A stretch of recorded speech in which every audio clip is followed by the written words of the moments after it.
Juga selanjutnya kita panjatkan salam hormat kita penuh dengan cinta dan rindu juga ketuntukan kepada syariat yang dibawa oleh manusia terbaik, manusia yang telah disempurnakan jalur nasabnya, ilmunya, fisiknya oleh Sang Pencipta.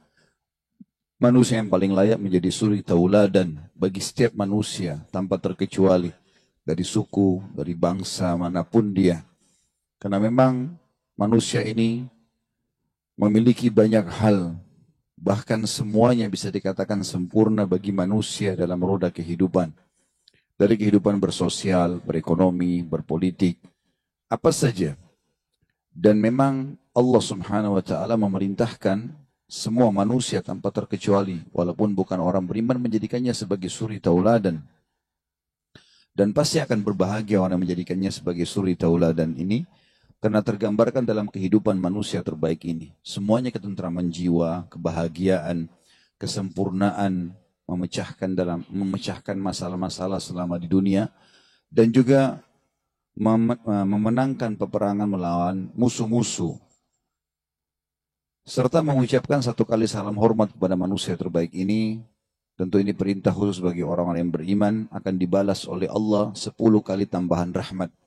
Andai saja Allah membaliknya dengan 10 kali mengucapkan salam hormat dibalas satu kali rahmat, maka sudah cukuplah untuk kita. Maka ini dengan kemahasempurnaannya mengucapkan satu kali salam hormat dibalas 10 kali rahmat, dan satu rahmat sudah cukup penuh dengan pengampunan dosa-dosa, pengangkatan permasalahan, selesainya masalah penyakit, selesainya masalah kebutuhan rezeki dan semuanya. Maka sangat wajar kalau kita selalu mengucapkan salawat dan taslim kepada Nabi besar Muhammad sallallahu alaihi wasallam.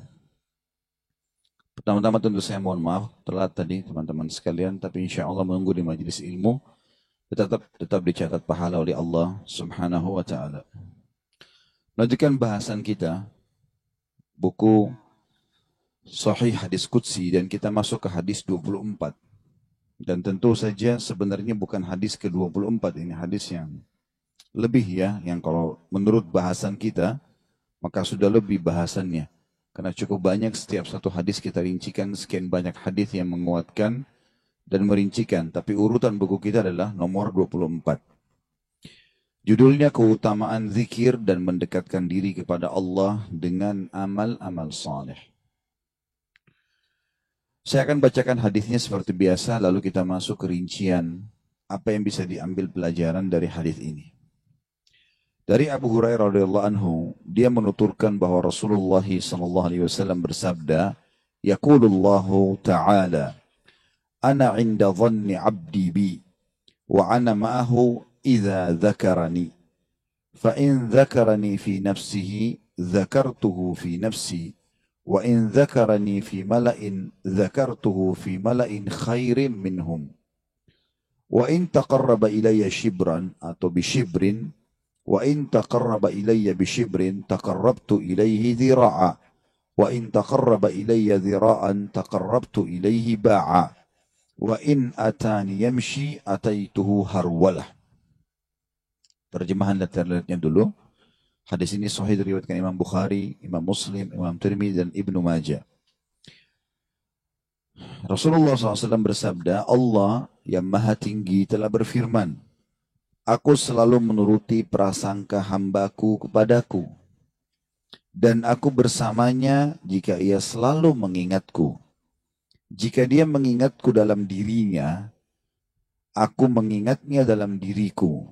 Jika dia mengingatku di hadapan sekelompok orang, maka aku mengingatnya di hadapan sekelompok makhluk yang lebih baik daripada mereka.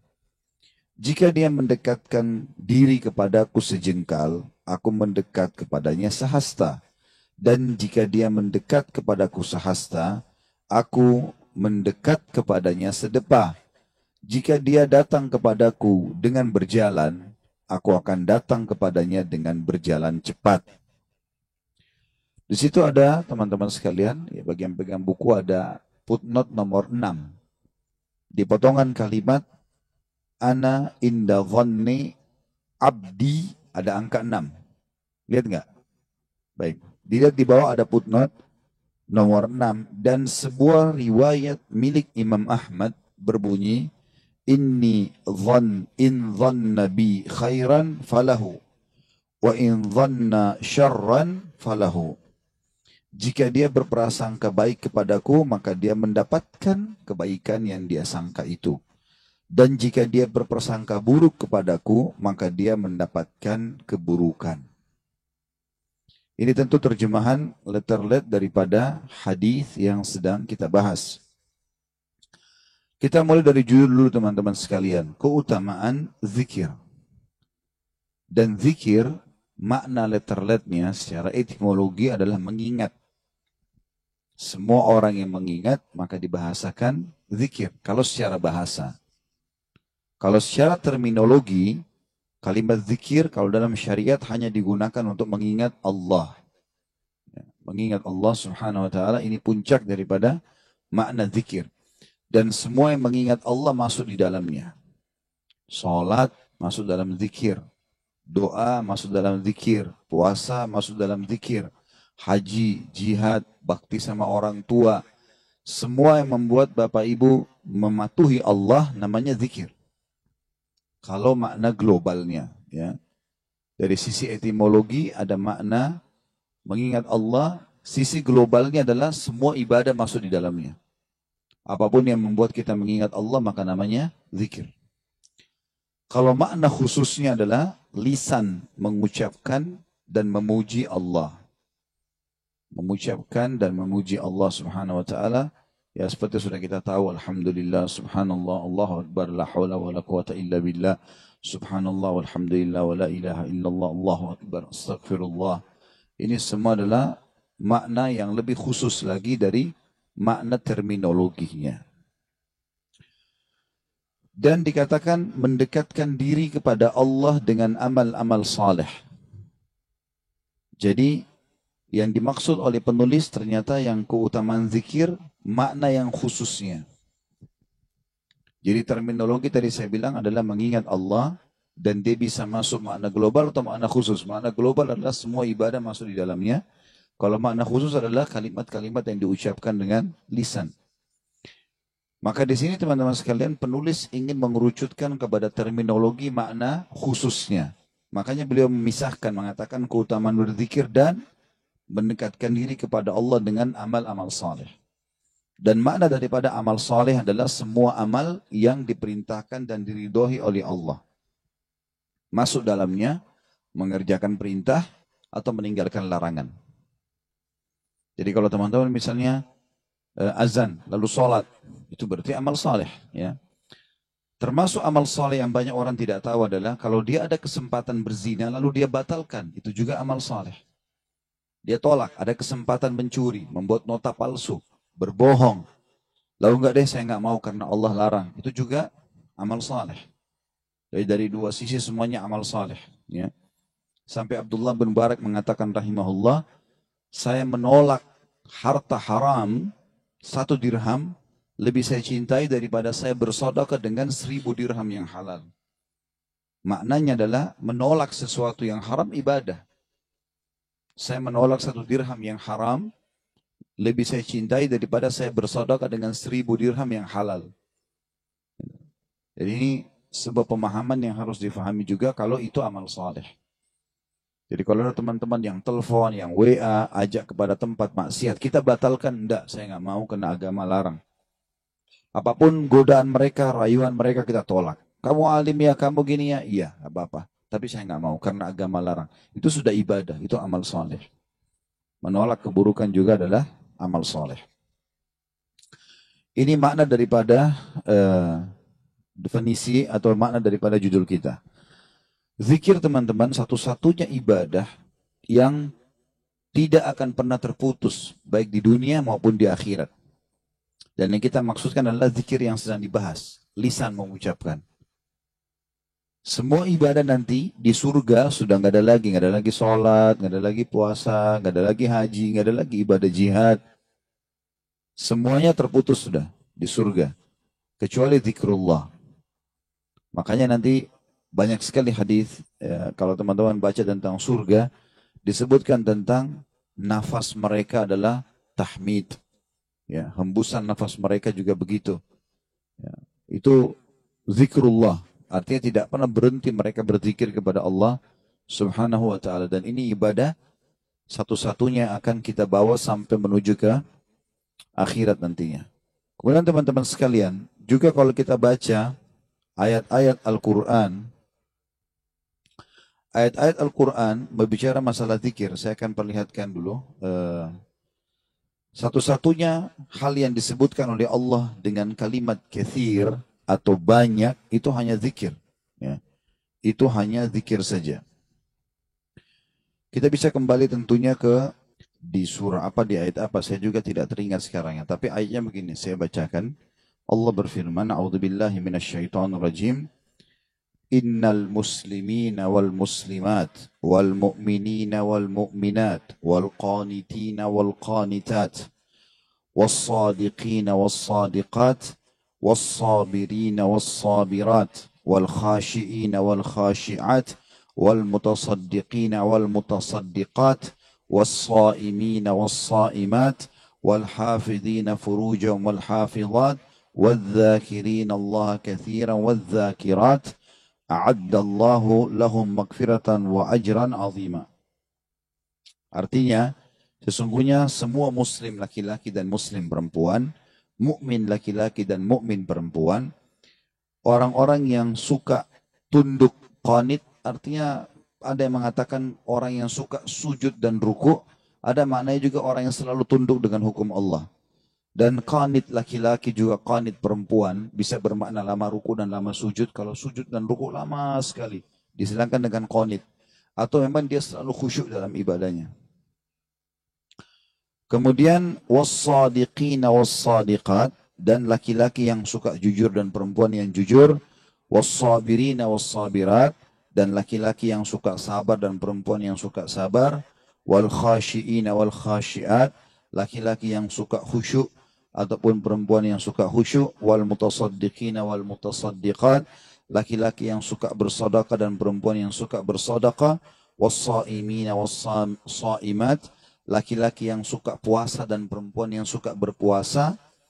Wal hafidhina furujahum wal hafidhat, dan laki-laki yang suka menjaga kemaluan mereka, tidak berzina, dan perempuan juga yang suka menjaga kemaluan mereka. Kemudian yang terakhir Allah bilang wadzakirin-allaha katsira. Wadzakirat, dan orang-orang yang banyak berzikir kepada Allah dan perempuan yang banyak berzikir kepada Allah. Mereka dijanjikan pengampunan dan pahala yang besar.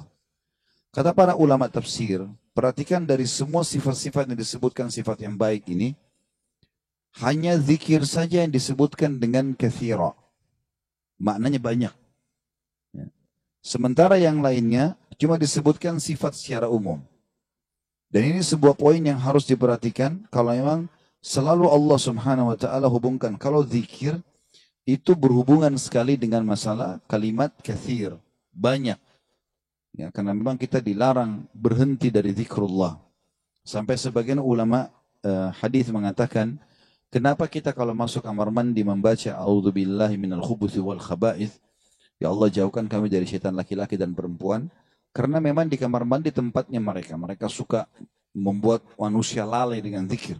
Gitu kan? Kemudian, kenapa kalau keluar kita baca gufranak, pengampunanmu hai Tuhanku? Apa sebabnya? Kita mandi, kita uduk. Kata para ulama, kalimat gufranak ini kita ucapkan karena sempat beberapa saat tidak berzikir kepada Allah. Tidak dianjurkan orang berzikir, apalagi kalau di WC gitu kan. Hanya itu saja sudah cukup kita minta pengampunan sama Allah.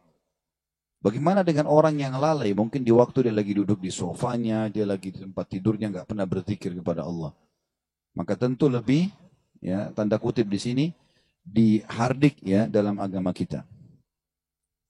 Kemudian juga Allah subhanahu wa ta'ala menyebutkan tentang Nabi Zakaria alaihissalam dalam surah Maryam ini ya. Kurang lebih kalau tidak salah ayat 9 ini, karena dalam tulisan yang saya punya tidak sempat ditulis nama-nama surah dan ayat berapa, tapi insya Allah ini adalah salah satu ayat Al-Quran dalam surah Maryam. Waktu Nabi Zakaria alaihissalam minta dikasih anak, kemudian Allah mengatakan baiklah nanti istrimu akan hamil, dia minta tanda-tanda. Ya. Lalu kata Allah SWT, a'udzubillahi minasyaitonirrajim tentang Nabi Zakaria, qala rabbi ja'al li ayah Wahai Tuhanku, jadikanlah untukku tanda-tanda. Qala ayatuka alla tukalliman nasa. Ya, ayat 10 ya. Ayat 10, baik. Jadi ya Allah, jadikanlah tanda-tanda untukku. Qala ayatuka alla tukalliman nasa thalathata ayyamin illa ramza. Engkau tidak akan berbicara dengan orang, tanda-tanda kalau istrimu hamil, selama 3 hari berturut-turut kecuali isyarat. Jadi Nabi Zakaria alaihissalam subhanallah kalau lagi mau bicara urusan dunia, suaranya hilang. Tapi kalau dia bicara masalah zikrullah, mengingatkan orang, atau berzikir dengan lisannya, maka suaranya keluar. Makanya Allah bilang, وَذْكُرْ رَبَّكَ كَثِيرًا. Dan berzikirlah kepadamu dengan banyak. وَسَبِّهْ بِالْعَشِي وَالْإِبْكَارِ. Dan bertasbihlah kepadanya di pagi dan sore hari. Tapi di sini Allah Subhanahu wa taala menyebutkan kepada Nabi Zakaria, "Wadhkur rabbaka katsira." Disuruh berzikir kepada Allah dengan zikir yang banyak. Juga Nabi Allah Musa alaihissalam pada saat dia meminta agar adiknya atau saudaranya Nabi Harun diangkat jadi nabi kepada Allah. Nabi Musa alaihissalam faham benar kalau Allah sangat cinta dengan zikir. Makin banyak orang berzikir kepada Allah, maka makin dicintai oleh Allah. Gitu kan? Maka waktu dia minta agar saudaranya dijadikan nabi, dia mengatakan, "A'udzubillahi minasyaitonirrajim, kai nusabbihaka katsira wa nadhkuraka katsira." Tujuan aku minta agar saudaraku jadi nabi juga ya Allah adalah agar kami bisa bertasbih kepadamu yang banyak dan kami berzikir kepadamu yang banyak. Kemudian juga Allah Subhanahu wa taala memerintahkan untuk kita semuanya dalam salah satu ayatnya, a'udzubillahi minasyaitonirrajim, ya ayyuhalladzina amanu dzkurullaha dzikran katsira wasabbihu bukratan wa asila. Hai orang beriman, selalulah berzikir kepada Allah dengan zikir yang banyak dan bertasbihlah kepadanya di pagi dan juga sore hari. Ya. Begitu pula kita lihat sifat orang munafik lawannya. Katsir artinya banyak, lawan bahasanya adalah qalil. Ya. Itu katsir banyak, qalil sedikit. Apa yang Allah bilang tentang orang munafik? A'udzubillahi minasyaitonirrajim, la yadhkurunallaha illa qalila. Mereka justru tidak berzikir kepada Allah kecuali sangat sedikit sekali.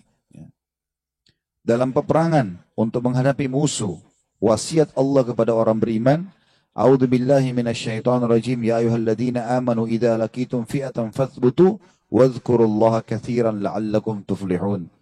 Kunci kemenangannya di sini. Kata Allah, hai orang beriman, kalau kalian bertemu dengan musuh, sudah berhadapan, tidak usah lihat jumlah mereka, tidak usah lihat senjata mereka, maka fathbutu, kokohkan telapak kaki kalian, lawan mereka. Lalu, wadhkurullaha katsira. Allah nggak bilang tajamkan pedang kalian, perbanyak busur kalian, canggihkan teknologi kalian, enggak. Allah bilang berzikirlah kepada Allah dengan zikir yang banyak, agar kalian menang. La'allakum tuflihun. Ya. Kata para ulama, subhanallah, ibadah yang tidak butuh wudu, tidak butuh menghadap kiblat, tidak butuh harta, tidak butuh upaya yang besar atau energi, tidak butuh waktu khusus, gitu kan? Dan juga tidak butuh sesuatu yang diberikan sehingga kita bisa menerima sesuatu, adalah zikir. Zikir, dan ini adalah ibadah yang sangat luar biasa yang semestinya seseorang muslim memperhatikan masalah ini. Ini berhubungan dengan masalah makna kalimat zikirnya. Baik, kita akan masuk teman-teman sekalian sekarang ke rincian hadis. Itu tadi dari makna judul yang sedang kita bahas. Hadis ini adalah hadis qudsi dan cirinya adalah sebagaimana sudah kita pelajari dari awal. Rasulullah SAW bersabda, lalu Allah yang maha tinggi atau maha suci berfirman. Potongan pertama yang kita ambil pelajaran adalah ana inda dhanni abdi bi. Aku selalu sesuai dengan prasangkaan hambaku. Ya. Ini kalimat penting sekali teman-teman sekalian. Selalu dengan prasangkaan hamba.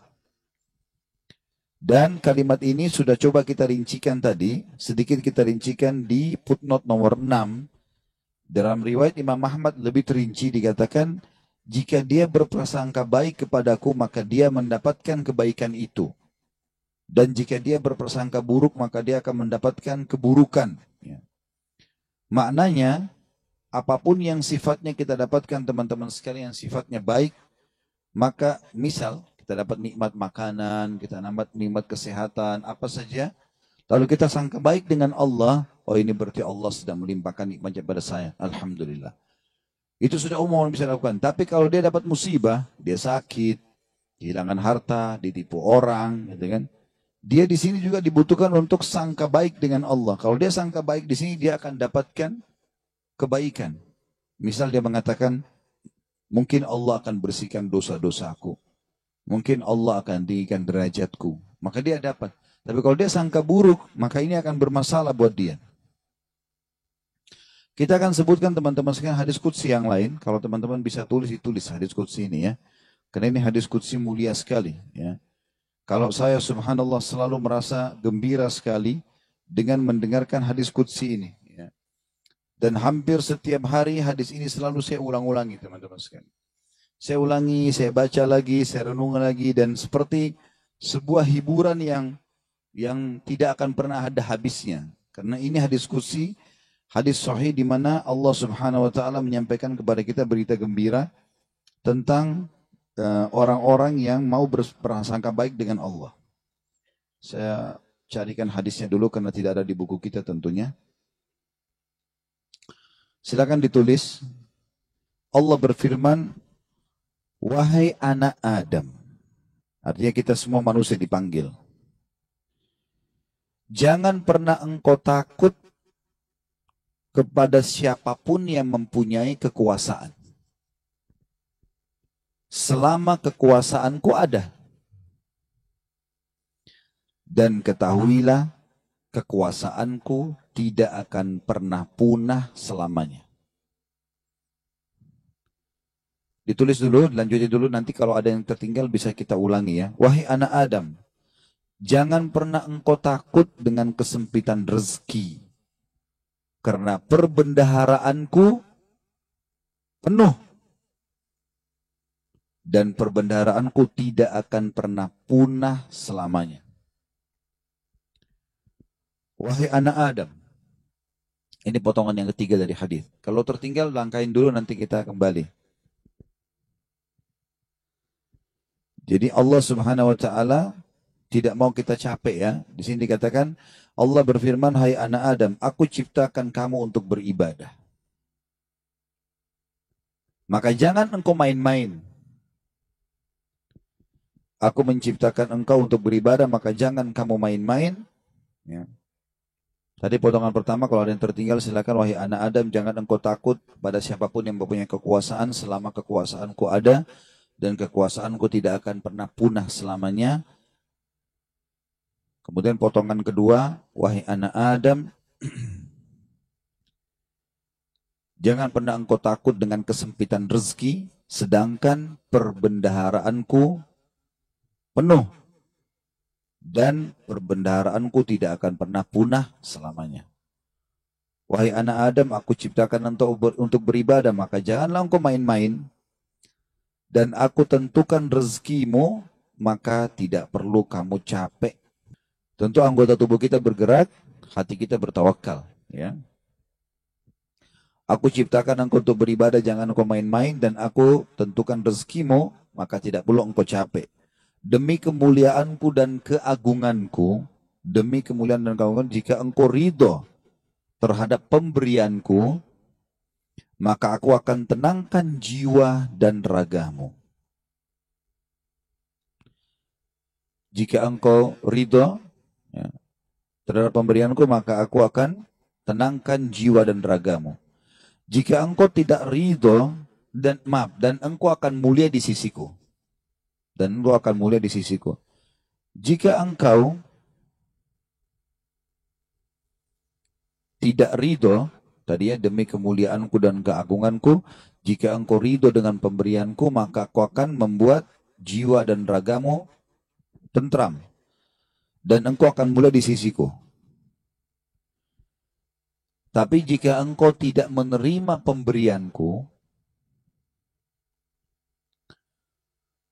maka aku akan membuatmu mengejar dunia. Nanti kita ulangi lagi ya. Dan jika engkau tidak menerima pemberianku, maka aku akan membuatmu mengejar dunia. Seperti hewan buas yang sedang mengejar mangsanya di padang pasir. Seperti hewan buas yang sedang mengejar mangsanya di padang pasir. Kemudian tidak akan datang kepadamu kecuali yang sudah aku takdirkan. Jadi kalau kita ridho dengan apa yang Allah berikan, Allah akan buat jiwa kita dan raga kita tenang. Lalu kita mulia di sisi Allah. Tapi kalau kita tidak ridho terhadap apa yang Allah berikan, kenapa ya saya begini ekonomi saya, kenapa ya muka saya begini, kenapa ya badan saya begini, kita berkeluh kesah, maka Allah SWT mengatakan, aku akan membuatmu mengejar dunia seperti hewan buas yang sedang mengejar mangsanya di padang pasir. Kemudian tidak datang kepadamu kecuali yang sudah aku tentukan juga. Makanya capek sekali. Jadi orang beriman itu santai saja. Dia akan dapat semua apa yang Allah janjikan. Tidak perlu capek-capek. Nah, orang yang mengejar dunia berlebihan justru orang karena tidak bisa menerima takdirnya Allah. Atau tidak ridho dengan pembagiannya Allah. Wahai anak Adam, aku telah menciptakan langit dan bumi dan aku tidak pernah sulit menciptakan keduanya. Maka, apakah kau pikir aku akan sulit untuk mengurus rezekimu? Ya. Wahai anak Adam, nanti kita ulangi kalau belum ya. Wahai anak Adam, jangan pernah engkau minta rezeki untuk esok hari, sebagaimana aku tidak pernah meminta kepadamu amal esok hari. Wahai anak Adam, sesungguhnya aku mencintaimu, maka atas hak itulah cintailah aku. Kita ulangi hadisnya. Allah menyebutkan dalam hadis qudsi, ya, wahai anak Adam, jangan pernah engkau takut dengan siapapun yang berkuasa. Raja, presiden, siapa saja. Selama kekuasaanku ada. Dan kekuasaanku tidak akan pernah punah selamanya. Wahai anak Adam, lanjutan yang potongan duanya. Jangan pernah takut dengan sempitnya rezeki. Sebab perbendaharaanku banyak, penuh. Dan perbendaharaanku tidak akan pernah habis selamanya. Yang ketiga, wahai anak Adam, aku telah menciptakan engkau untuk beribadah. Maka jangan bermain-main. Dan aku juga sudah menentukan rezekimu, maka tidak perlu engkau capek. Jadi di sini anggota tubuh kita berusaha, hati kita bertawakal.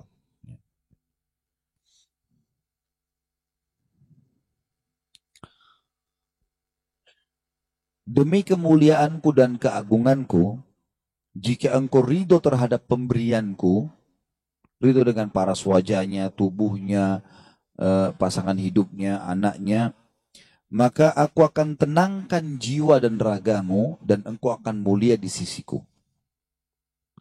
Dan jika engkau tidak ridho terhadap pemberianku, maka demi kemuliaanku dan keagunganku, aku akan bebankan kepadamu dunia, atau akan membuatmu mengejar dunia. Sehingga engkau berlari-lari mengejarnya seperti hewan buas yang sedang mengejar mangsanya di padang pasir. Kemudian tidak datang kepadamu kecuali yang sudah aku tentukan.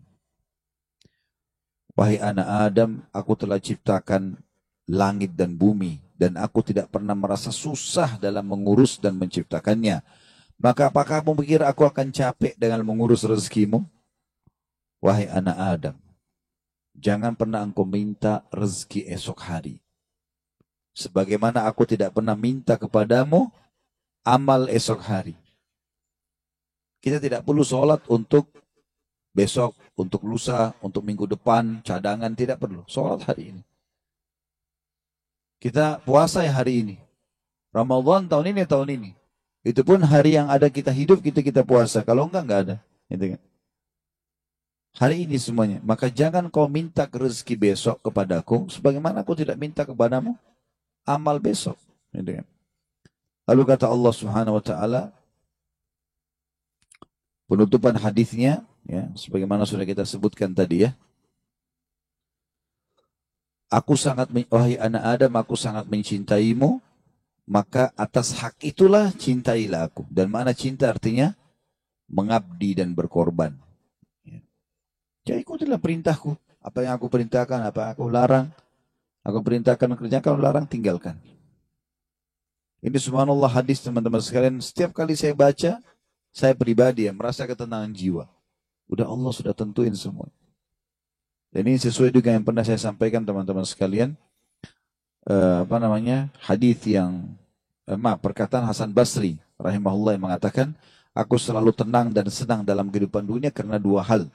Aku selalu senang dan tenang karena aku tahu ajalku sudah ditentukan oleh Tuhanku. Udah, Allah sudah tahu kapan aku mati. Udah nggak usah aku pikirin kapan mati itu. Beramal saja. Aku selalu senang dan tenang dengan itu. Aku sudah tahu ajalku sudah ditentukan oleh Tuhanku, maka aku tidak perlu memikirkannya. Dan aku selalu senang dan tenang karena rezekiku sudah ditentukan oleh Tuhanku, maka aku tidak pernah berpikir untuk diambil oleh orang lain. Jadi kalau teman-teman misal lagi masuk dalam satu proyek berdua sama temannya, atau berapa orang sedang bersaing, lalu kemudian dia gagal, teman-temannya dapat misalnya. Jawaban sederhana, belum rezeki, selesai. Karena biar kita berusaha setengah mati nggak bakal dapat itu. Sudah Allah tentuin. Seperti itulah. Dan tadi sudah kita jelaskan di diskusi tadi, kalau kita ridho dengan pemberian Allah, Allah buat jiwa kita dan raga kita tenang. Subhanallah, orang kalau misalnya mau makan, udah habis. Oh ya sudah, belum rezeki saya. Tenang jiwanya. Kenapa habis, kenapa dimakan, kenapa begini. Sakit hati, perutnya juga lapar. Jadi ini kaidah hidup yang luar biasa, yang mestinya kita fahami ya.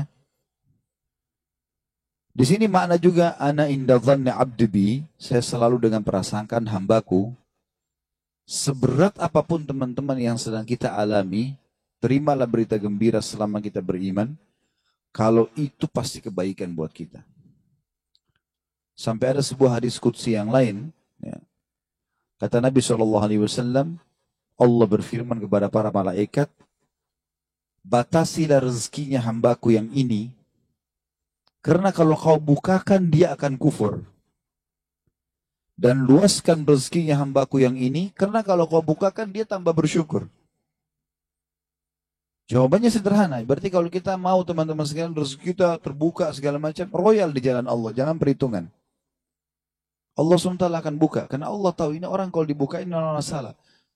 Qarun kan begitu dulu. Qarun itu yang diceritakan di dalam Al-Quran tentang kaumnya Nabi Musa yang kaya raya. Sampai di Indonesia pun bahasanya harta karun. Ya. Itu kan namanya Qarun, ditimbun sama Allah dengan harta-hartanya. Ya. Walaupun ahli sejarah berselisih pendapat di mana tempatnya. Ada yang mengatakan di laut, di Turki, ada yang mengatakan di Jordan, negeri Syam, dan sebagainya. Ala kulli hal, dia ditenggelamkan oleh Allah SWT. Sampai semua harta tertimbun dikatakan harta karun. Ya. Qarun itu dulu orang soleh, luar biasa ibadahnya sama Allah. Sampai terkenal di pengikut Nabi Musa yang paling alim termasuk adalah Qarun. Miskin, rumahnya susah, bajunya kotor, makan tiap hari tinggal tunggu orang kasih. Sering Nabi Musa lewat, kirim salam sama dia, tanya kabarnya, titipin makanan. Salah satu dia bilang, hai Nabi Allah, mintalah kepada Allah agar aku diberikan kekayaan. Susah hidup begini. Nabi Musa AS berdoa, baiklah, ya Allah bukakanlah rezekinya Qarun. Allah terima, Qarun bertahap. Diajarkan oleh Allah Subhanahu Wa Taala, tiba-tiba Nabi Musa AS berikan dia sedikit emas, ya, kemudian dia transaksikan, terus dia tertarik dengan emas itu. Dia mulai belajar bagaimana cara mengelolanya emas, sampai pelan-pelan dia punya kios kecil, lama-lama sampai dia punya produksi emas terbesar pada saat itu. Menjadi orang kaya raya. Udah nggak sholat lagi. Udah nggak zikir lagi.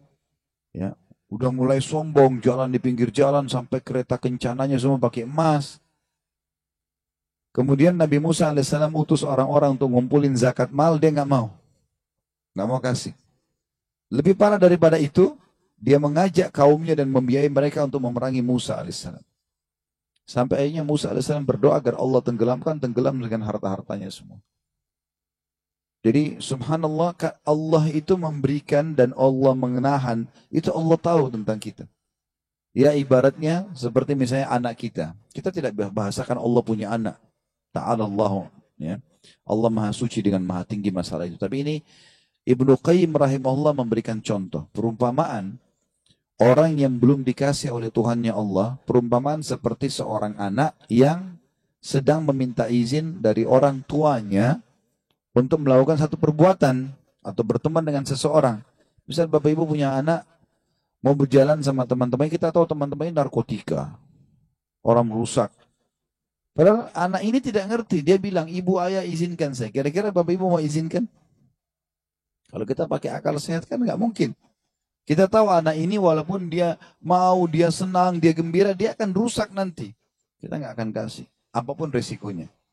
Ibnu Qayyim rahimahullah memberikan perumpamaan seperti itu. Ada orang merengek-rengek sama Allah, Allah belum kasih. Allah lebih tahu, gitu kan? Ini hambaku ini kalau saya kasih, dia masalah nanti.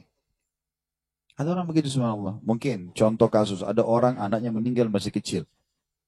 Baik, mungkin dia merasa sedih. Tapi subhanallah bisa saja mungkin anak itu kalau besar buat masalah buat dia. Kita nggak tahu. Walaupun menurut kita mungkin tidak. Kan itu terjadi di kisahnya Nabi Khidir. Ya kan? Dalam surah Al-Kahfi disebutkan, waktu Nabi Musa alaihissalam jalan sama dia, ada anak kecil jalan langsung dibunuh oleh Nabi Khidir. Nabi Musa bilang, kenapa kau bunuh anak kecil? Karena dosanya nih. Kata Nabi Khidir, kan saya sudah bilang, syaratnya kau belajar sama saya, jangan tanya sampai saya jelasin. Tapi yang jelas, Nabi Musa bertanya waktu itu, ringkas cerita, nanti akhirnya Nabi Khidir ceritain. Gitu kan? Nabi Khidir bilang, anak itu sudah ada berita dari Allah. Kalau anak ini kalau besar dia akan durhaka sama orang tuanya. Sementara orang tuanya ini adalah orang soleh. Orang baik. Si ayah sampai ini orang baik. Maka Allah menyuruh aku membunuhnya. Aku pertama utusan Allah. Kalau aku bunuh aku tidak berdosa. Ya. Itu anak ini meninggal belum balik berarti dia juga masuk surga. Orang tuanya digantikan oleh Allah anak yang soleh. Hamil lagi ibunya setelah itu. Kemudian melahirkan anak yang soleh. Kita tidak tahu rahasia Allah. Maka berprasangka dengan Allah baik ini penting. Apapun sifatnya teman-teman. Apapun sifatnya. Saya ketemu dengan seorang pengusaha di Surabaya habis tablik akbar itu hari. Datang kepada saya, Ustaz. Di antara teman-teman saya orang yang bisa dikatakan di antara mereka kelasnya yang paling alim dah saya. Artinya di antara ibadah segala macam teman saya masih ada yang lalai sholat. Saya alhamdulillah azan ke masjid urus ibadah lah gitu kan. Masuk ke satu proyek, semua dapat kecuali saya Ustaz. Bagaimana memahami? Hati saya masih pegel nih. Gitu. Saya jawab itu belum rezeki antum. Dan bisa bahaya, mungkin saya kalau antum masuk malah jadi masalah. Bersangka baik sama Allah. Sudah, orang mukmin itu seperti kalau jalan ke satu tempat, antum lagi jalan ke dalam gang, ketemu sebuah jalan yang buntu. Apa yang harus dilakukan? Enggak usah mikirin kenapa ini buntu. Belok kiri atau kanan, cari jalan keluar. Itu solusinya. Kan gitu. Kalau mentok selesai, langsung cari jalan keluar. Gitu ya. Sampai dalam masalah ibadah, kita bangun telat nih subuh. Udah nggak usah pikirin kenapa saya telat dulu. Uduk dulu, sholat dulu. Baru nanti hilangkan sebab-sebabnya. Besok jangan terulang. Gitu kan. Kalau enggak akan terbuang waktu. Ya. Akan hilang kesempatan-kesempatan. Dalam kaidah agama dikatakan, apa yang tidak bisa dijangkau semuanya, jangan hilang sebagiannya. Kalau kita nggak sempat sholat sunnahnya, minimal wajibnya jangan sampai kehilangan. Kita masuk ke masjid, banyak orang begitu. Kadang-kadang dia masuk masjid, sholat duhur misalnya. Kayak kita sebentar mau duhur ya. Dia sholat misalnya, dia masuk masjid. Dia lihat imam ini sudah bangun dari ruku. Sami Allah liman hamidah. Nunggu. Nunggu kenapa dia mau tahu ini rakaat terakhir atau bukan? Kalau rakaat terakhir sudah ditunggu aja sampai salam. Baru dia sholat sendiri. Keliru ini akhi. Tetap lebih utama sholat pertama. Kata para ulama, walaupun tahiyat terakhir di jamaah pertama lebih afdal daripada jamaah kedua walaupun dia di saf pertama. Walaupun itu sudah terakhir. Takbir duduk tahiyat sama mereka. Berapa banyak orang yang tidak paham masalah ini. Yang tidak bisa didapat semuanya, jangan kehilangan sebagiannya. Kan itu. Itu kaidah. Harusnya begitu. Apa saja teman-teman sekalian. Subhanallah, saya pernah punya teman orang Senegal dari Afrika dulu waktu masih di Madinah. Teman saya di sebelah duduk di sebelah saya. Dia mungkin telat masuk kuliah 3 bulan gara-gara pengurusan visanya berangkat gitu. Tapi subhanallah cum laude anak itu. Dia datang duduk di sebelah saya. Mulai masuk hari itu, saya kan nulis juga apa yang dosen bilang. Saya ikutin apa yang dosen bilang, saya tulisin. Ini begitu masuk sudah 3 bulan. Udah banyak lembaran pelajaran yang ketinggalan. Mungkin ada 40-50 lembar tulisan yang sudah ketinggalan. Tapi dia mulai hari itu teman-teman sekalian, dia langsung tulis. Mulai masuk hari pertama, dosen pertama. Dan sampai masa ujian terus saja dia nulis. Saya sempat tanya dia waktu dia mulai nulis. Akhi, bagaimana ente nulis, kan ada yang ketinggalan. Dia bilang gak apa-apa. Saya tulis sekarang, nanti itu nyusul. Sekarang ini dulu saya tulis. Dan betul, ternyata setelah mendekat ujian, yang dia tulis berisi kurang lebih 70%, yang tertinggal 30%. 30% itu disusul sama dia, diambil tulisan teman-teman yang sudah ada baru disusulin. Jadi yang tidak bisa dijangkau semuanya, jangan kehilangan sebagiannya. Kan gitu. Ada orang begitu subhanallah, ya. Lewat waktu sholat duha sudah kepepet, sudahlah nggak apa-apa, nggak usah deh, besok aja. Jangan, sekarang. Walaupun cuma 2 rakaat, tidak masalah. Jangan kehilangan semuanya. Maka itu kejelian dalam memahami itu teman-teman sekalian. Baik. Ini potongan dari ana inda dhanni abdi bi. Jadi kita selalu bersangka baik dengan Allah Subhanahu wa taala karena pasti baik buat kita. Ya. Tentu teman-teman sekalian, juga saya mau tambahkan di sini, keadaan manusia itu 4, keadaannya 4. Kalau kita dalam keadaan ketaatan, lagi dalam ibadah, kayak teman-teman sudah coba istiqomah, tutup aurat, sholat di awal waktu, pendapatannya usahakan halal. Kalau sudah coba di jalan yang benar, maka tugas kita adalah istimrar, berlanjut, istiqomah. Kalau sudah begitu, pertahankan udah, gitu kan? Sampai kata Allah hatta ya'tiyakal yakin, sampai tiba padamu kematian. Udah benar tuh. Atau yang kedua, orang dalam keadaan bermaksiat, lagi buat dosa, maka ini harus taubat, nggak boleh tunda. Ini keadaan yang kedua.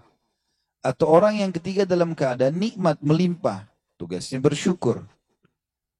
Atau yang keempat dalam keadaan cobaan, bersabar. Tapi poin pertama penting sekali teman-teman. Kalau sudah antum berada di jalan yang benar, istiqomah udah. Sampai meninggal, udah sabar aja begini. Kalau syaitan bisikin, apa main cuma begini? Ya, main cuma begini. Jalankan perintah, tinggalkan larangan. Itu memang konsep hidup. Itulah tugas kita dalam Al-Quran. Ya. Seperti dalam hadis qudsi, hai ada Adam, aku cintakan kau untuk ibadah, maka jangan main-main. Kerjakan serius itu, kejar pahalanya. Ya, cari yang terbaik. Kemudian masuk dalam saksi bahasan kita, wa ana ma'ahu idza dzakarani. Ini potongan yang kedua yang kita bisa ambil dari hadis. Dan aku selalu bersamanya bila dia mengingatku. Ya. Dan ini tentu teman-teman, makna wa ana ma'ahu dan aku bersamanya, ini ada namanya sifat ma'iyah. Kebersamaan Allah bersama kita. Dengan kemaha muliaan dan kesempurnaannya sebagai pencipta. Tidak perlu kita bayangkan apakah dia bersama seperti kita dengan seperti teman kita di sebelah selalu mendampingi atau pasangan hidup, tidak. Allah SWT dengan kemaha sempurnaannya, dia akan bersama kita, artinya semua apapun yang kita butuhkan dipenuhi olehnya dan diperhatikan olehnya dengan kemaha sempurnaannya Allah. Ini sifat Allah, tapi syaratnya idza dzakarani, kalau lisannya selalu mengingatku, selalu menyebut-nyebut, ya. Zikrullah teman-teman. Makanya saya sering ingatkan masalah ini untuk diri saya terutama, yang pertama baru teman-teman sekalian. Jangan pernah diam mulutnya. Kita diam hanya kalau mau mengucapkan dosa. Kalau enggak yang lain zikrullah. Syekh bin Baz rahimahullah, saya dapat informasi begitu. Beliau kalau lagi terima telepon salah satu jemaah yang sedang bertanya hukum, sambil dia dengarkan permasalahannya, sambil lisannya berzikir. Dengar keluhan orang, Sambil dia subhanallah, alhamdulillah, wa la ilaha illallah, Allah akbar. Murid-muridnya di sebelah dengar apa yang dia ucapkan, tapi kecil. Orang yang mungkin yang terima telepon, yang lagi bicara tidak dengar gitu. Tapi dia lagi berzikir. Nanti kalau dia mau jawab, baru dia berhenti zikir. Jadi berzikir. Saya ingat dulu guru saya masih SMA, namanya Syekh Abdullah, rahimahullah. Beliau luar biasa gitu, ngajaran kami ilmu-ilmu agama ini. Saya waktu itu masih SMA, keingat betul waktu menjelaskan masalah hadis Bismillahilladzi la yadurru ma'asmihi syai'un fil ardi wala fis sama' huwas samiul alim. Dengan nama Allah lah yang tidak ada apapun yang bisa membahayakannya di langit dan di bumi. Dan dia maha mendengar dan maha mengetahui. Ada hadis yang menjelaskan siapa yang baca ini, maka Allah akan menjaganya sampai dia kembali di tempat yang dia baca. Makanya salah satu doa keluar rumah adalah membaca ini kan. Kalau kita sebutkan di depan pintu rumah berarti Allah jamin kita akan selamat sampai kita kembali ke pintu itu lagi. Seperti itulah. Ada satu poin yang beliau ingatkan kepada kami dan saya tidak bisa lupa. Saya juga sampaikan ke Bapak Ibu justru mungkin karena keutamaan beliau menyampaikan itu ya. Dia bilang, saya sampaikan kepada kalian ingat baik-baik. Ucapkan doa ini di setiap tempat yang kalian injakkan kaki. Contoh, dari kamar tidur ke ruang tamu. Baca. Bismillahirrahmanirrahim. La yadurru ma'asmi syai'un fil ardi wala fis sama'i was samiul alim. Dari ruang tamu ke dapur, baca Bismillahirrahmanirrahim. La yadurru ma'asmi syai'un fil ardi wala fis sama'i was samiul alim. Dari situ ke ruang depan, ke misalnya taman belakang, kemana saja. Jadi kita seperti dalam satu rumah itu selalu ada jaminan kembali lagi situ, kembali lagi situ, kembali lagi. Kecuali ajalnya datang. Ya. Seorang ulama mengatakan dalam doa ini, dalam zikir ini, kalau saya selama 40 tahun setiap pergi rekreasi piknik sama murid-murid dan keluarganya, berkemah nanti beliau isi taklim di sana misalnya. Selama 40 tahun belum pernah saya disengat oleh kalajengking. Padahal ini daerah padang pasir terkenal dengan banyak kalajengking. Tapi setelah 40 tahun saya lupa baca doa ini sekali saja kaki saya disengat oleh kalajengking. Kuasa Allah SWT. Jadi kenapa nggak dibaca? Ini zikir. Di antara zikir yang sangat dianjurkan gitu kan. Ya. Nanti insya Allah di penutupan hadis kita akan sebutkan beberapa jenis zikir yang memiliki keutamaan yang sangat luar biasa. Jadi Allah selalu bersama kalau kita mengingatnya. Fa'in zakarani fi nafsihi, zakartuhu fi nafsi. Ini potongan yang ketiga. Kalau dia mengingatku di dalam dirinya atau sendirian, maka aku akan mengingatnya juga di diriku. Ini penyebutan tentang zat Allah subhanahu wa ta'ala yang maha sempurna. Artinya kita dengan berzikir walaupun suara kita kecil, tidak ada orang lain dengar, manusia tidak dengar, Allah tetap mendengarnya dan Allah mengingat kita di dirinya. Bayangkan teman-teman kalau ada pimpinan kita misalnya di kantor atau siapalah yang kira-kira punya jabatan, selalu setiap saat ingatin kita. Nggak usah jauh-jauh lah, orang tua kita misalnya, kalau di antara anak-anak kita salah satu anak atau satu-satunya anak yang selalu disebut di lisannya orang tua kita, bagaimana gembiranya? Bagaimana kalau itu pimpinan negara, ya, manusia? Bagaimana kalau sampai pencipta Allah yang selalu menyebutnya? Gitu kan? Itu salah yang luar biasa. Sampai pernah Nabi SAW mengatakan kepada Ubay bin Ka'ab, hai Ubay, sesungguhnya Allah memerintahkan aku untuk membacakan padamu lam yakunil ladina kafaru min ahli kitab. Ya, surah Bayyinah. Gitu kan? Maka kata Ubay, ya Rasulullah, apakah Allah menyebut namaku? Kata Nabi SAW, iya. Maka Ubay nangis, tidak bisa baca ayat itu. Karena Allah SWT menyebut namanya. Itu luar biasa itu. Dan itu bukan mustahil. Ya. Dan itu makna daripada kalimat ini. Siapa yang suka menyebutku di dirinya, aku akan sebut dia. Jadi selalu jadi hal yang teringat dan mulia di sisi Allah Subhanahu wa ta'ala. Hampir sama dengan makna tadi ya. Hadis kursi yang saya sebutkan, yang saya bilang tulis. Hai anak Adam, kalau engkau ridho dengan apa yang aku berikan kepadamu, maka aku akan menenangkan jiwa dan ragamu dan engkau akan mulia di sisiku. Ya. Potongan yang keempat, wa in dzakarani fi mala'in, dzakartuhu fi mala'in khairim minhum.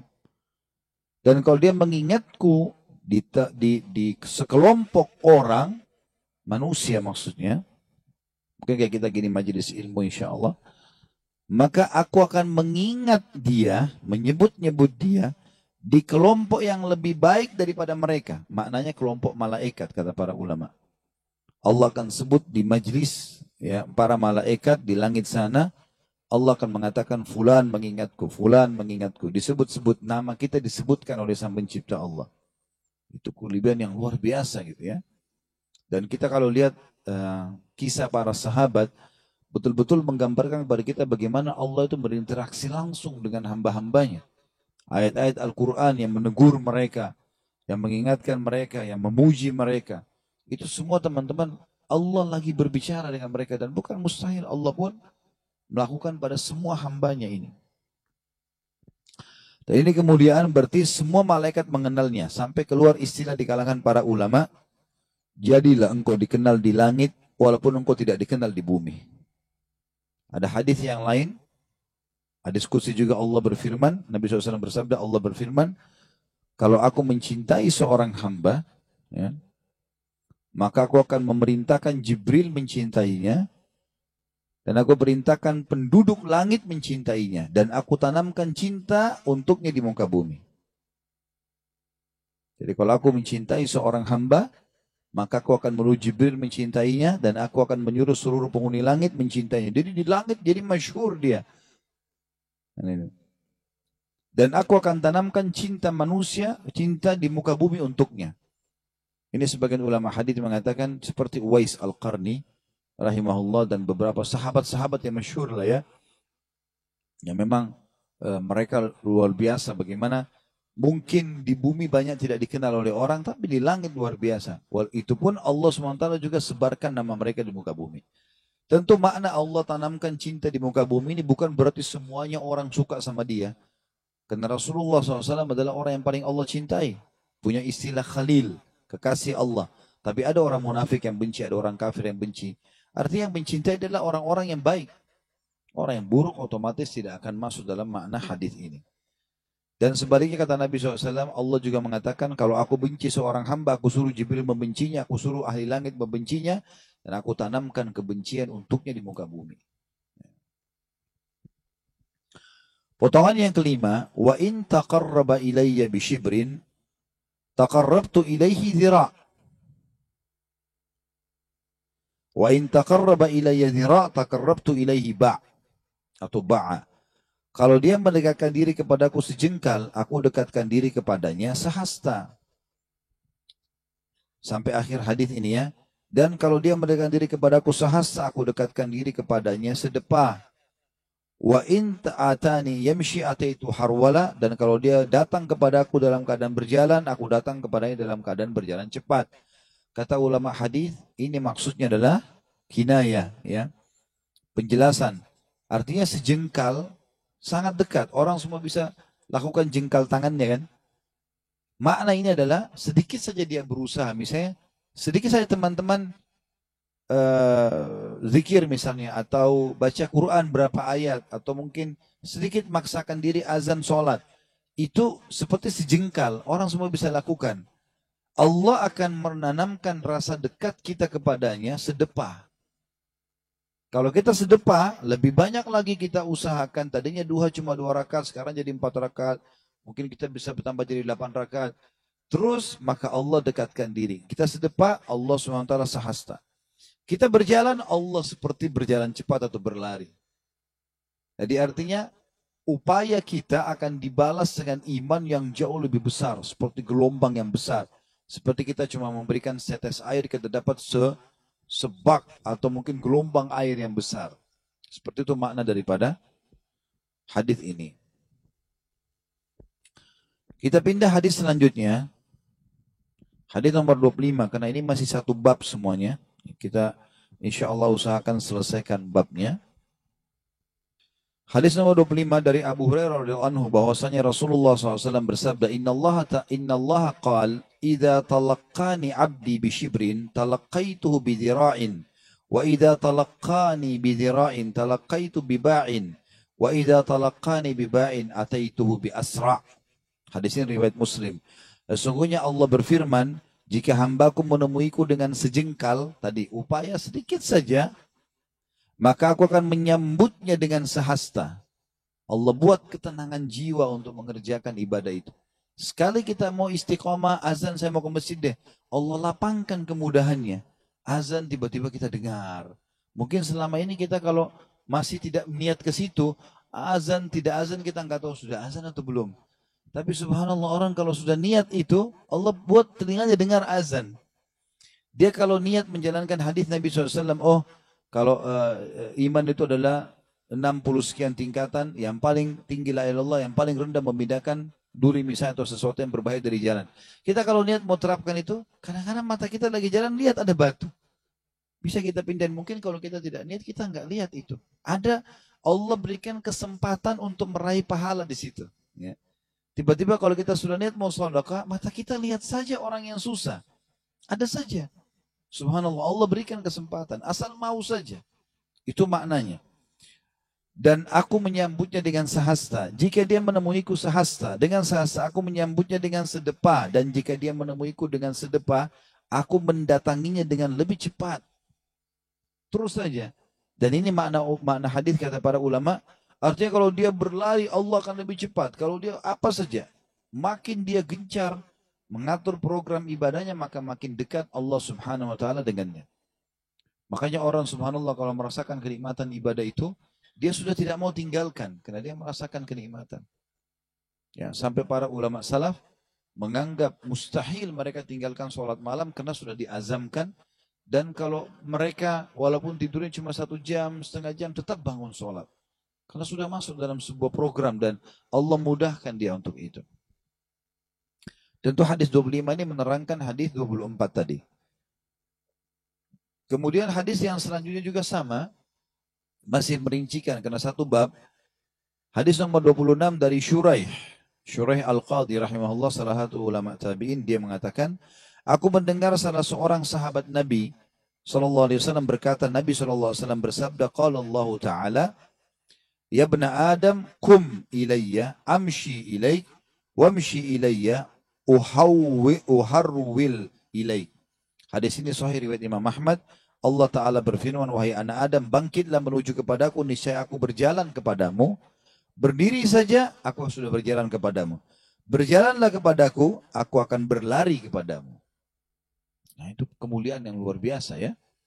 Tidak akan mungkin terjadi di alam manusia ini. Ya mungkin kita sedikit buat baik pada atasan, lalu atasan mau balas kita dengan semua kebaikan, tidak. Bahkan kadang-kadang subhanallah dengan 10 tahun pun kebaikan dengan satu kesalahan bisa dilupain 10 tahun kebaikan kita. Allah Azza wa Jalla beda. Subhanallah. Dengan sedikit saja upaya Allah balas dengan yang lebih banyak. Dan beruntung teman-teman, orang yang berdekatan diri sama Tuhan itu bahagia. Pencipta langit, pencipta bumi, pencipta semuanya. Apa yang mesti diragukan dan kenapa tidak mau? Jadi tanda tanya kalau tidak mau. Kalau ada sakit, kita sakit. Yang ciptakan kita Allah, yang ciptakan penyakit Allah, yang ciptakan kesembuhannya Allah. Kalau kita lagi nikmat, yang ciptakan kita Allah, ciptakan nikmat itu Allah, yang bisa mempertahankan Allah, menambahnya. Lalu apa lagi yang dibutuhkan? Tidak ada upaya yang besar. Yang penting mau saja, gitu kan? Hadis terakhir tentunya di dalam pasal kita ini, silakan kalau ada pertanyaan setelahnya sesuai dengan tema. Sahih di ghairihi maksudnya sahih dikuatkan dengan riwayat yang lain. Karena ada banyak hadis riwayat yang mungkin masih ditelusuri oleh para ulama, tapi ternyata ada hadis lain yang semakna atau mirip lafadznya yang mirip, maka menguatkan dia. Dia jadi sahih gara-gara adanya hadis ini. Itu makna daripada sahih di ghairihi. Dari Ma'qil bin Yasar radhiyallahu anhu, Rasulullah SAW bersabda, yaqulu rabbukum ta'ala, ya ibna Adam, tafarraq li ibadati, amla qalbaka ghinan, wa amla yadayka rizqa. Ya ibna Adam, la tuba'id minni, fa amla'u qalbaka faqran, wa amla'u yadayka syugla. Rob kalian telah berfirman, kata Nabi SAW, pencipta kalian telah berfirman, yang maha suci dan maha tinggi, wahai anak Adam, curahkanlah waktumu untuk menyembahku. Programkan, azan, sholat, buat, paksakan untuk itu. Ya. Niscaya aku akan memenuhi hatimu dengan kecukupan, selalu puas dengan apa saja. dan memenuhi kedua tanganmu dengan rezeki. Upaya sedikit kaya. Ada begitu orang subhanallah. Sedikit bergerak, sedikit kasih ide kaya. Ya. Allah SWT bukain rezeki di tangannya. Gitu kan. Saya ulangi. Rabb kalian berfirman, wahai anak Adam, curahkan waktumu untuk menyembahku. Tobat sekalian. Istiqomah sekalian. Tidak usah sedang-sedang. Tidak usah tahan-tahan diri. Karena waktu terbatas. Tidak ada waktu buat kita. Kita nggak tahu kapan kita meninggal.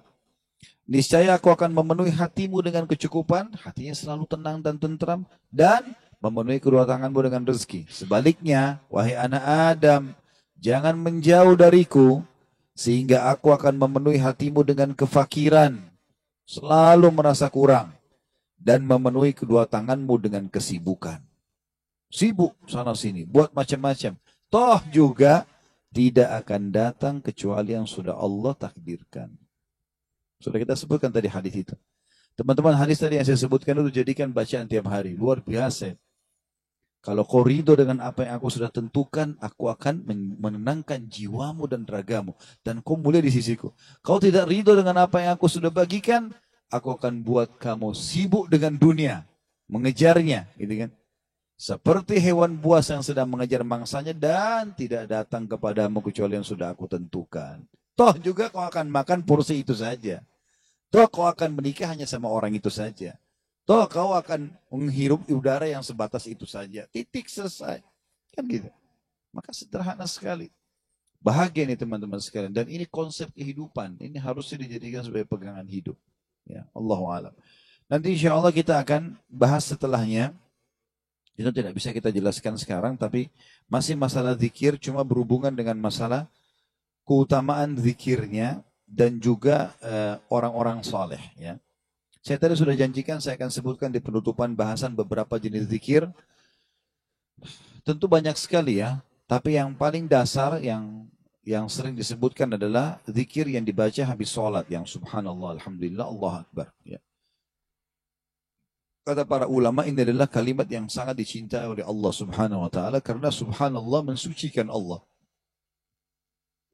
Alhamdulillah memuji Allah, Allahu akbar membesarkan Allah. Maka Allah sangat cinta dengan kalimat-kalimat ini.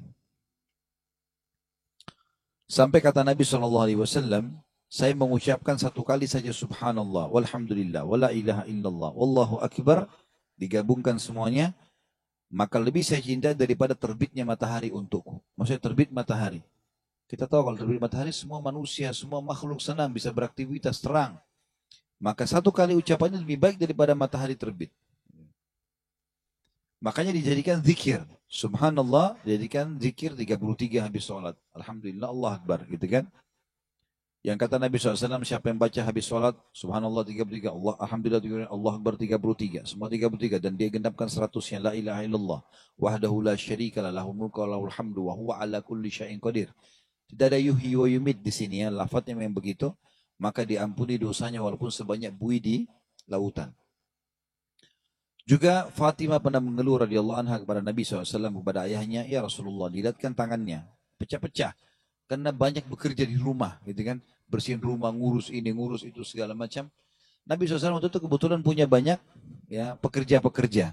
Kata Nabi SAW, kata dia, ya Rasulullah, berikanlah kepadaku ini. 1 kah, 2 orang yang bisa membantu. Nabi SAW bukan tidak ingin memberi, karena beliau sendiri di rumahnya pakai membantu gitu kan. Tapi Rasulullah SAW ingin menyampaikan hal yang lebih besar kepada Fatimah. Kata Ali bin Abi Thalib dalam sebuah riwayat sahih, maka Rasulullah SAW datang kepada kami di malam hari di musim dingin. Jadi waktu itu rupanya musim dingin. Fatimah paginya minta pembantu, malam harinya Rasulullah SAW datang kepada kami, sementara aku dengan Fatimah di ranjang. Dan Rasulullah SAW naik ranjang itu sampai kami rasakan dingin kakinya. Karena musim dingin. Nabi SAW duduk di ranjang mereka, karena ini anak perempuan Nabi SAW, dan mereka merasakan dinginnya kaki Nabi SAW karena dari luar. Gitu kan. Lalu kata Nabi SAW, mau enggak saya tunjukkan lebih baik daripada pembantu?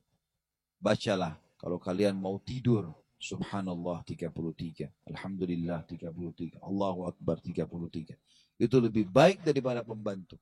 Kata sebagian ulama hadis, siapa yang lagi capek, lagi letih, lagi sumpah, baca ini 33. Gitu kan.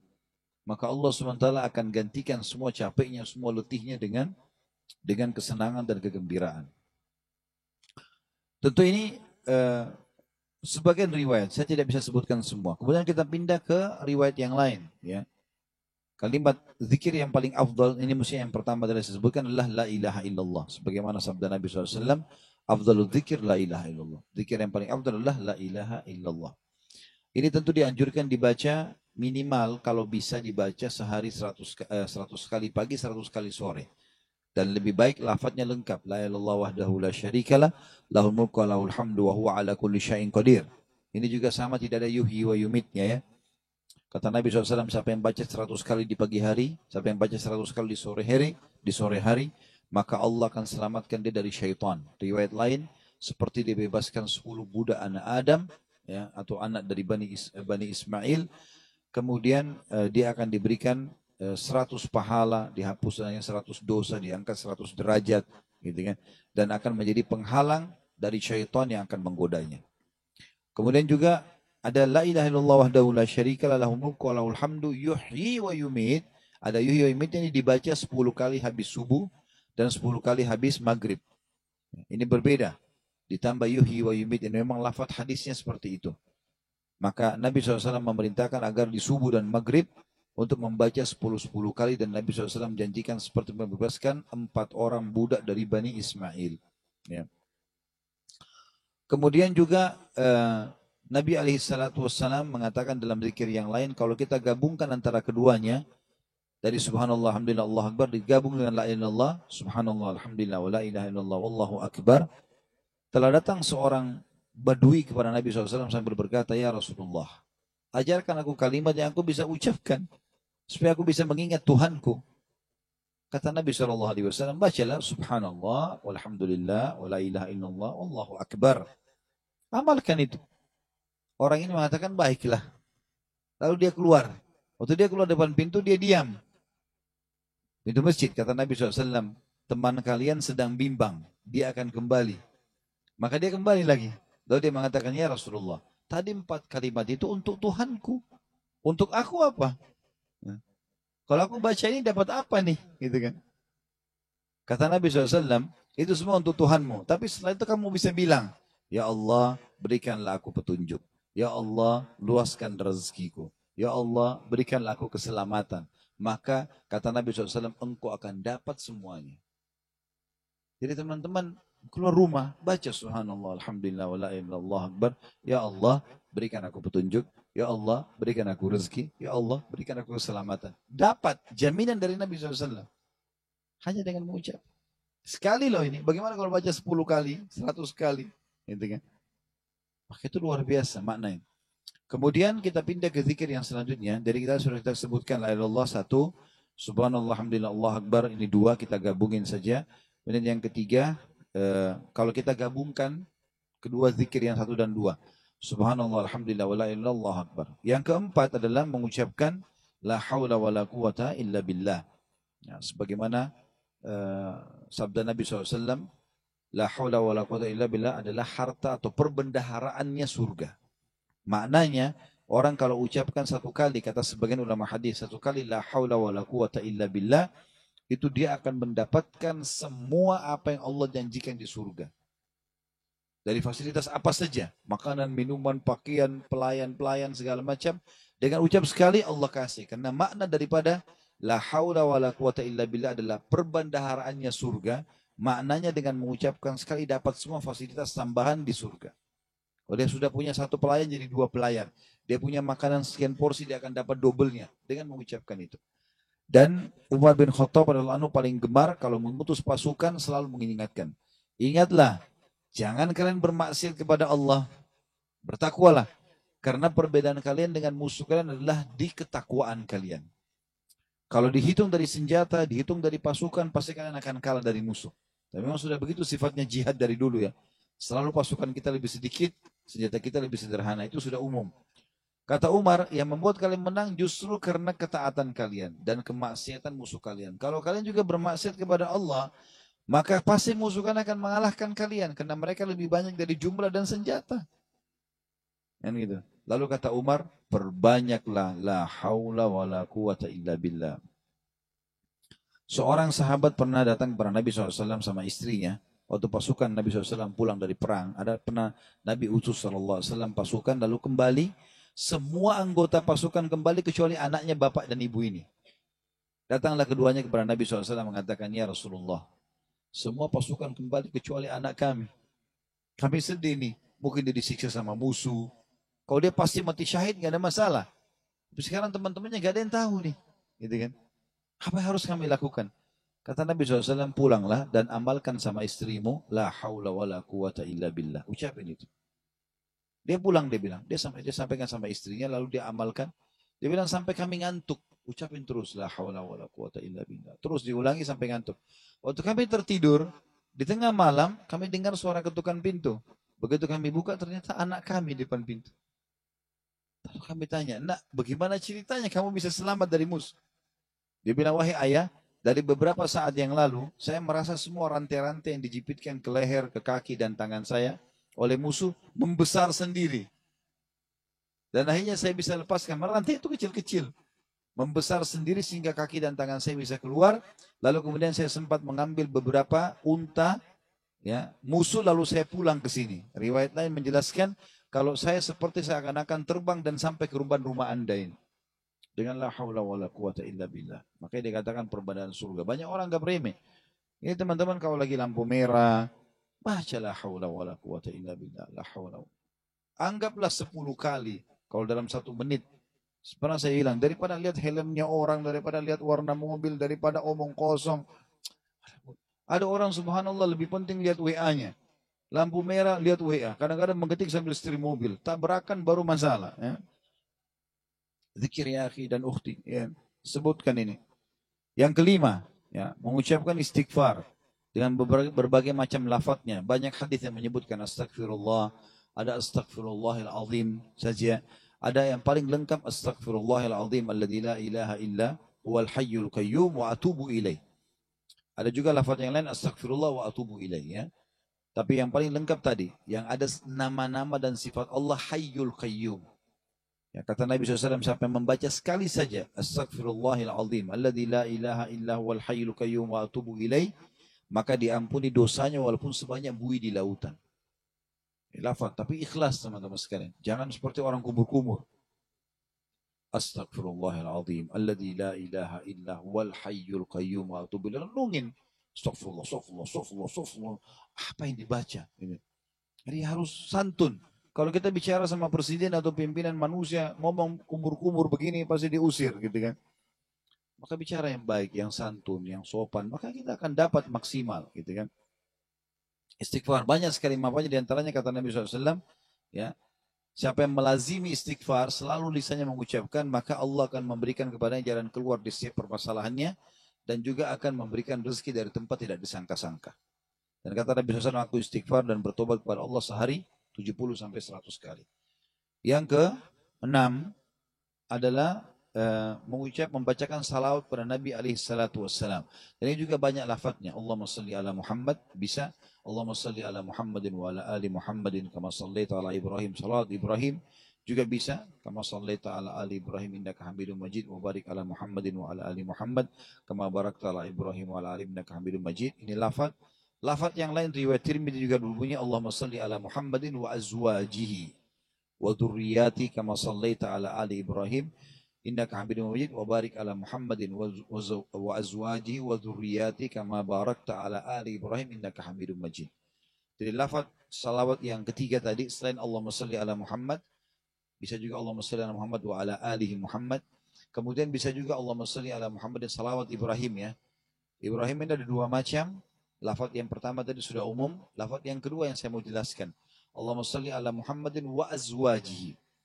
Ya Allah, berikanlah salam hormat kepada Nabi Muhammad SAW dengan seluruh istrinya, wa dzurriyyati dan keturunannya. Kama sallaita ala ali Ibrahim innaka Hamidum Majid. Sebagaimana kau telah mengucapkan atau memberikan salam hormat kepada keluarganya Ibrahim. Bedanya dengan lafaz Ibrahim yang umum kita baca dalam salat, Allahumma salli ala Muhammadin wa ala ali Muhammadin kama sallaita ala Ibrahim wa ala ali Ibrahim. Kita sebutkan untuk Nabi Ibrahim dan sebagaimana kau mengucapkan salam kepada Ibrahim dan keluarganya. Kalau lafaz yang kedua yang ada istri-istri Nabi dan keturunan itu tidak disebutkan lagi namanya Ibrahim alaihissalam.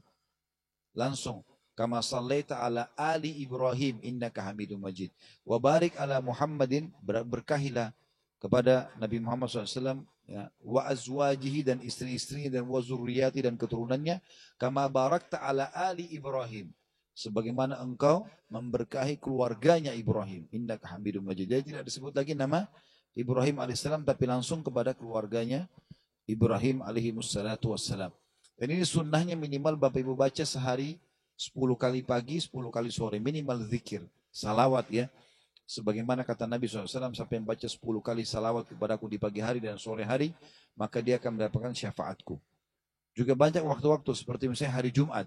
Kata Nabi SAW, hari Jumat adalah hari yang paling mulia, maka perbanyaklah salawat kepadaku.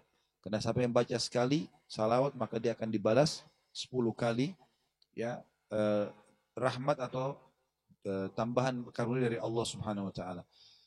Kemudian juga kata Nabi SAW, ragama anfum bri'in man idza dzukirtu inda wa lam yusallim alayya. Sungguh terhina seorang hamba yang mendengarkan namaku disebutkan di hadapannya lalu dia tidak mengucapkan salawat padaku sallallahu alaihi wasallam.